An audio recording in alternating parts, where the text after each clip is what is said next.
Bine v-am găsit, dragii mei din Zodia Berbec, oriunde v-ați afla. Bine ați venit tuturor pe canalul meu, Tarot Flor de Lotă, numele meu este Nina și ca de obicei mă bucur să vă am alături atât pe dragii mei abonați, cum de asemenea și pe cei care poate sunteți pentru prima oară aici pe canal. Azi, așa cum v-am obișnuit, voi face o lectură atemporală, fără limită de timp, o lectură pe care voi să o puteți urmări oricând doriți sau atunci când apare în viața voastră. Desigur, dragii mei, nu uitați un aspect important, voi aveți liberul arbitru, voi vă decideți viitorul, așa că vă rog din suflet să luați decât acele mesaje care au legătură cu voi, care rezonează cu voi, iar restul lăsați-le să zboare în univers, pentru că sigur sunt pentru alte energii, pentru alte persoane care într-o mai mică sau mai mare măsură au legătură cu Zodia Berbec.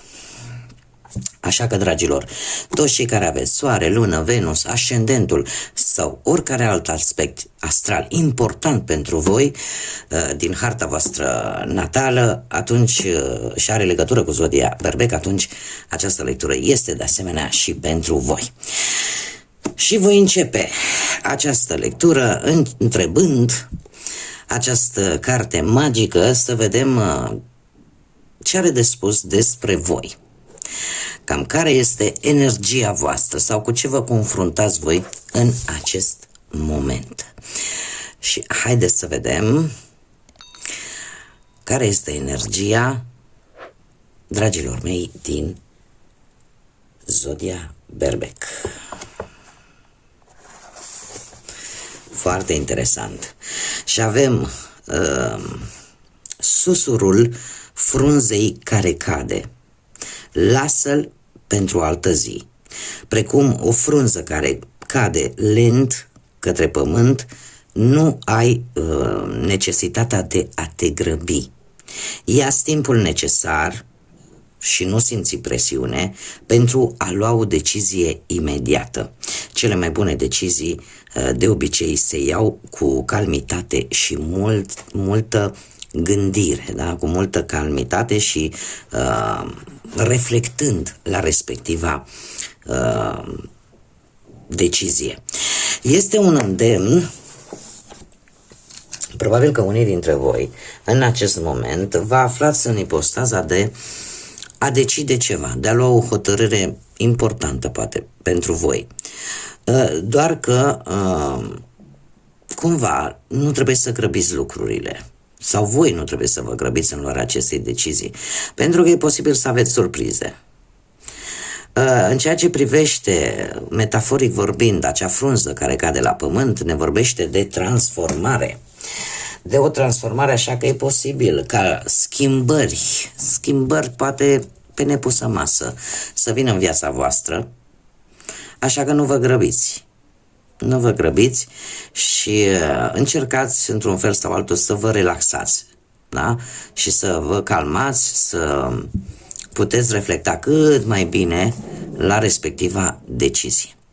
Acum, haideți să vedem ce ne spune tarotul animalelor. Și începem, desigur, cu viața profesională. Pentru dragii mei din Berbec. Da, se pare într-adevăr că unii dintre voi cu ceva timp în urmă ați avut un blocaj. Ați avut un blocaj din punct de vedere profesional. Dar este foarte interesant. Deja două arcane majore. Dragilor, în trecut, se pare că ați încercat să priviți o anumită situație dintr-un unghi total diferit, dintr-o perspectivă total diferită. Și de ce? Pentru că parcă nu aveau sens. Lucrurile parcă nu aveau sens pe planul ăsta profesional. Poate referitor la un loc de muncă, poate anumite promisiuni, poate chiar la locul actual de muncă. Da? Și cumva lucrurile astea, ceva s-a întâmplat acolo care pe voi v-a trezit într-un fel sau altul, dar în același timp parcă v-a și blocat. Au fost lucruri care v-au surprins, mai bine spus. V-au luat prin surprindere și v-au făcut un pic să rămâneți blocați, dar în același timp să vă și deșteptați, să vă treziți. și să vedeți totuși, de fapt, o altfel de realitate și nu aia pe care voi o știați. În prezent avem unitatea. Avem Marele Preot, reprezentat aici de acest urs polar, care îmi spune în felul următor, că trebuie să profiți de acest moment actual în care îți dai seama de foarte multe lucruri. Unii dintre voi s-ar putea să cereți chiar sfatul unei persoane poate mai în vârstă decât voi sau nu e obligatoriu, dar în general este cineva care este foarte înțelept. Da? Poate să fie, nu știu, plecând de la un profesor posibil, la un, poate și un șef, sau pur și simplu poate să fie chiar și un preot. Da? Cineva care să-ți dea sfaturi bune și care să te ajute în luarea unei decizii. Nu știu dacă Zodia Taur vă spune ceva, mie mi-apare aici, avem viitorul apropiat cu acest 6 de primăvară. Dragilor, unii dintre voi veți reuși, nu știu, ori vreo ascensiune la locul de muncă, ori să obțineți vreo recunoaștere profesională sau, nu știu, ceva veți obține. Și se pare că toată munca voastră și tot efortul vostru va ajunge la finalul său fericit, ca să zic așa. Da? Primești foarte multă atenție. Lumea nu te mai tratează ca și cum ai fi inexistent, nu. Deci se vor vedea roadele propriei voastre munci în viitorul apropiat. Așa că nu trebuie să fiți dezamăgiți.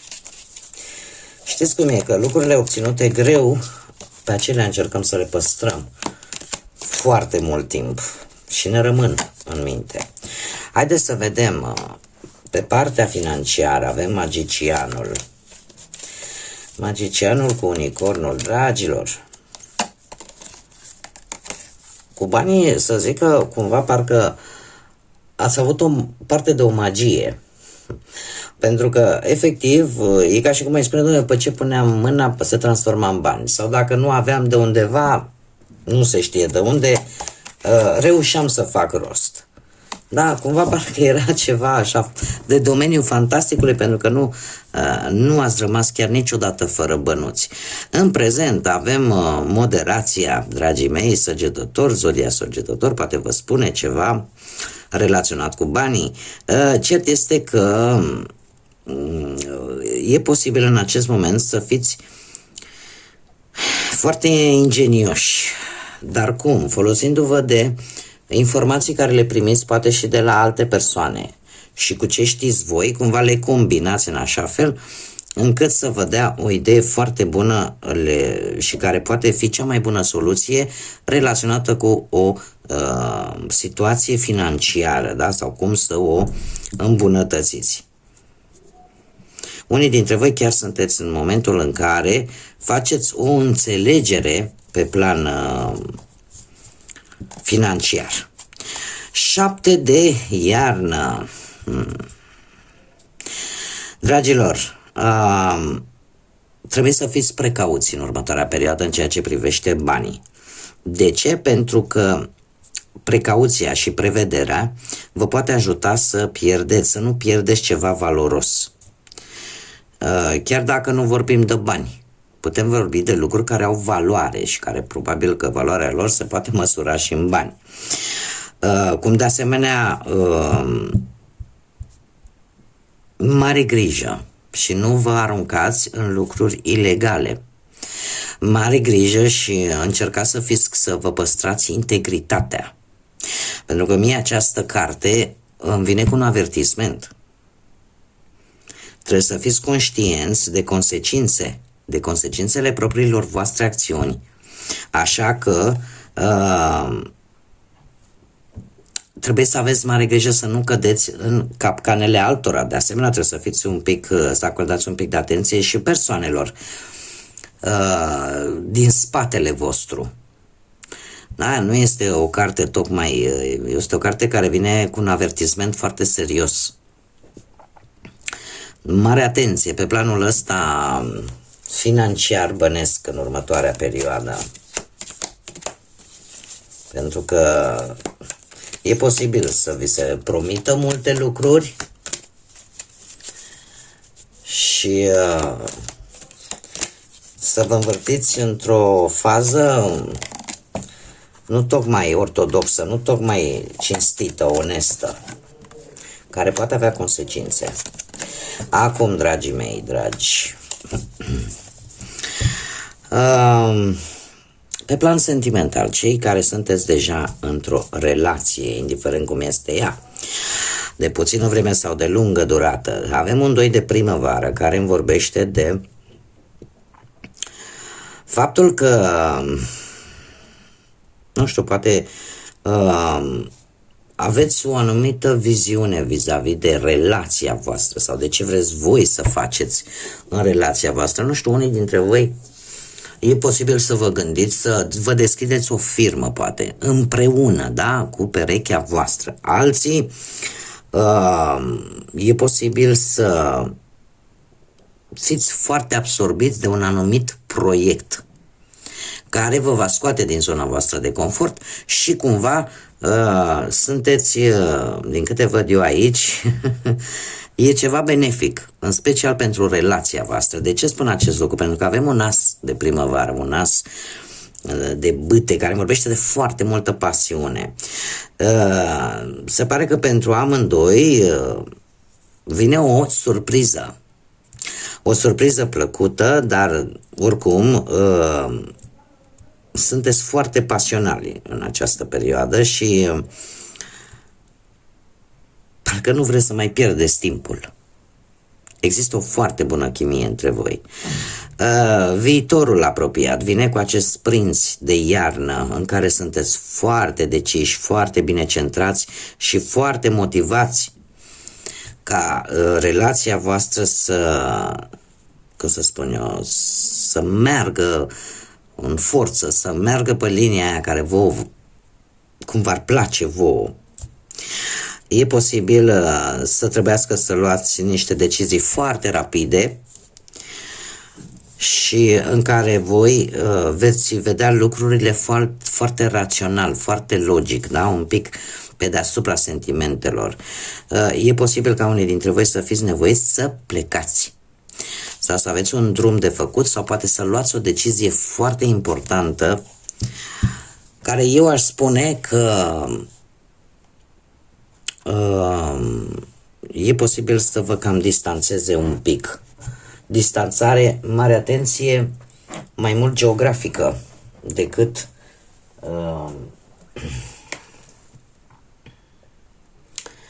deci mai mult geografică decât emoțională. Bun.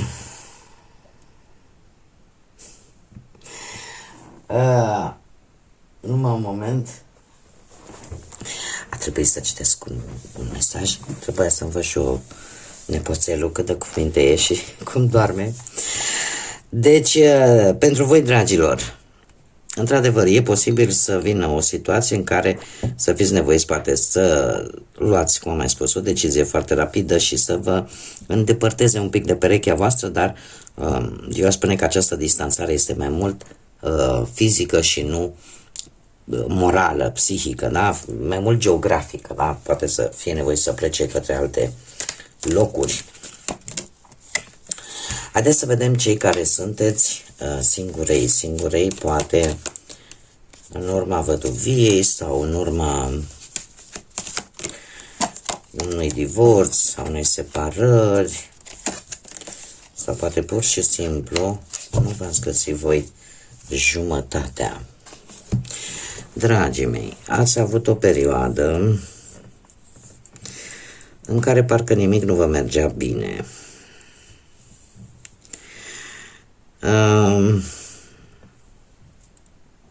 Ați avut de-a face cu niște energii care aveau destul de multe, aveau niște intenții destul de ascunse și nu tocmai benefice poate pentru voi.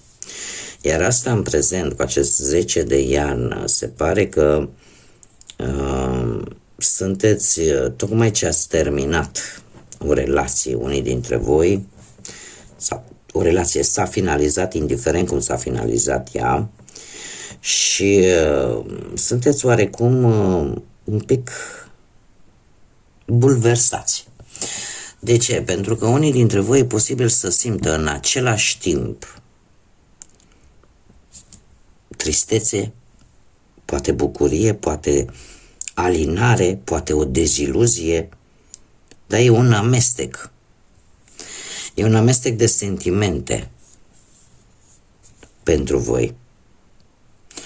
Și unii dintre voi sunteți foarte temători, pentru că nu știți și pe mine ce o să mă aștepte și eu ce o să fac. Da, schimbările astea care apar în viața voastră, sunteți în... E ca și cum nu mai depinzi de nimeni, e ca și cum parcă nu mai ești legat de nimeni.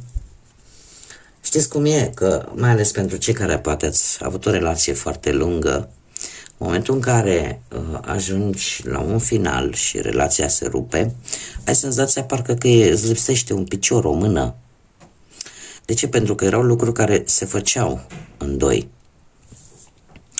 Dar această carte vine și cu un dram de speranță. De ce? Pentru că îți spune să ai încredere în ceea ce te așteaptă. Nimic nu este întâmplător. Și nu o spun doar de dragul de a o spune, o spun pentru că și eu la rândul meu am avut perioade în viață în care puneam tot felul de întrebări, de mi-am dat seama, viața mi-a demonstrat și experiențele vieții că nimic nu este întâmplător. Și ceea ce de multe ori nu vedem atunci când ni se întâmplă ce ni se întâmplă, vedem mai târziu și ne dăm seama, uite mă, vezi, dacă nu se întâmpla cu tare lucru, eu nu ajungeam să fac cu tare lucru azi, sau poate nu ajungeam să avansez, da? Ei, cam așa și la voi.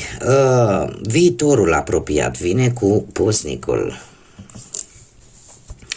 Se pare că și următoarea perioadă pentru voi, dragilor, va fi un timp de contemplare în care vei simți nevoia să stai poate mai mult singurel, singurică și unii dintre voi chiar veți putea da sfaturi sau veți putea da exemplu tocmai prin ceea ce vi s-a întâmplat vouă altor persoane, adică veți fi așa ca un far călăuzitor și pentru alte persoane, da? Să încercați cumva să, cum să zic eu, din experiența voastră cumva să o dați și la alții într-un fel anume ca celelalte persoane să încerce cât se poate de sigur să evite să treacă prin ce ați trecut voi. Și nu știu dacă zodia fecioară vă spune ceva, e reprezentată de acest arcan major. Poate că unii dintre voi chiar veți merge foarte mult pe la locuri de cult, prin locuri spirituale în următoarea perioadă. Chiar mi-a căzut o carte. Fără nici să am apucat să zic. Efectiv a căzut și o las ca atare. Dragilor, este un oracol al lucrurilor ascunse. Al lucrurilor care nu se spun. Se gândesc, dar nu se spun. Iar la voi, m-am gândit în momentul în care am luat pachetul, dar n-am apucat să rostesc, dar am gândit. Și am aici un mesaj, clar este pentru careva dintre voi, în care spune felul următor. Încerc să-mi distrag atenția pentru a evita să mă gândesc la tine. Deci gânduri care nu se spun. Acum poate să fie pentru voi sau poate să fie pentru persoana de lângă voi. Și încă un mesaj, dacă care trebuia să-l scot. Este prea târziu, eu îmi continui viața și nu îmi doresc o reconciliere, nu îmi doresc să recomunicăm. Acum, voi știți pentru cine pot fi aceste mesaje, dacă sunt gânduri de ale voastre sau pur și simplu sunt gânduri de ale unei alte persoane, unei alte energii. Haideți să vedem ce alt mesaj am pentru voi.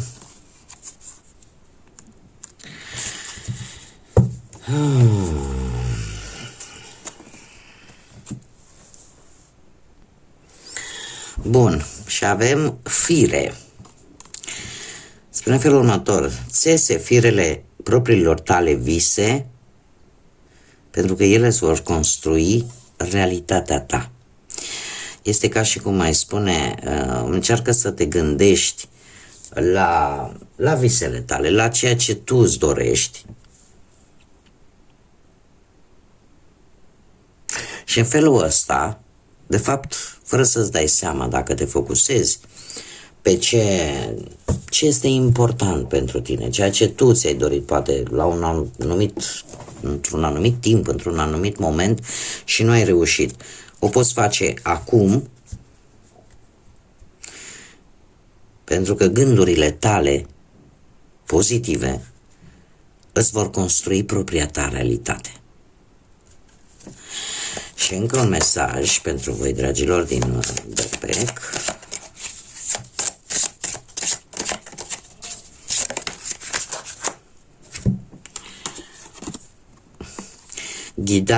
Ghidare stelară. Chiar și în întuneric există mici frânturi de lumină. Tocmai este un îndemn de a nu vă lăsa, de a nu vă pierde speranța, de a vedea chiar și în cele mai întunecate locuri, gânduri, emoții. Întotdeauna există un dram de lumină, întotdeauna există o ieșire din orice situație.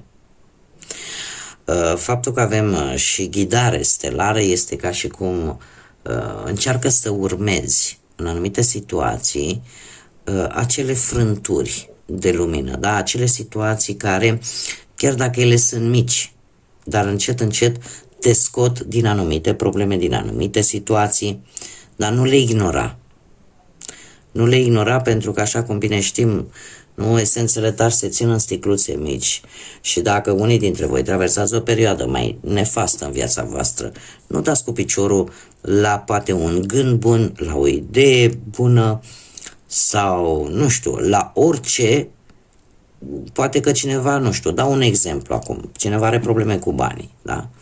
Și vine Costică, Ionică sau, nu știu, cineva și zice: uite, eu nu pot să-ți dau toți banii ăștia, pot să-ți dau atât, că atât îmi permit. Și dacă reușești, uite, să mai iei de la altcineva, eu atâta pot să-ți dau, dar nu este toată suma. Puținul ăla pe voi vă ajută cu ceva. Am dat un exemplu, nu e neapărat să fie așa. Da, ca să mă înțelegeți cât mai bine. Adică acordați atenție și lucrurilor mici, care vedeți că, într-un fel sau altul, încet, încet vă scot din acea stare de ananghie, de supărare, poate. Bun, dragii mei, aceasta a fost lectura pentru voi. Eu vă mulțumesc pentru atenție, ca de fiecare dată. Vă urez să aveți parte de tot ce e mai bun. Nu uitați de like-uri, distribuiri și comentarii și cei care încă nu s-au abonat. Eu vă aștept cu mare drag să ne întâlnim aici pe canal la fiecare lectură. Până data viitoare, când ne vom reîntâlni, numai lumină în suflete și în gânduri, numai energie pozitivă vă doresc și, desigur, să fiți iubiți, dragii mei.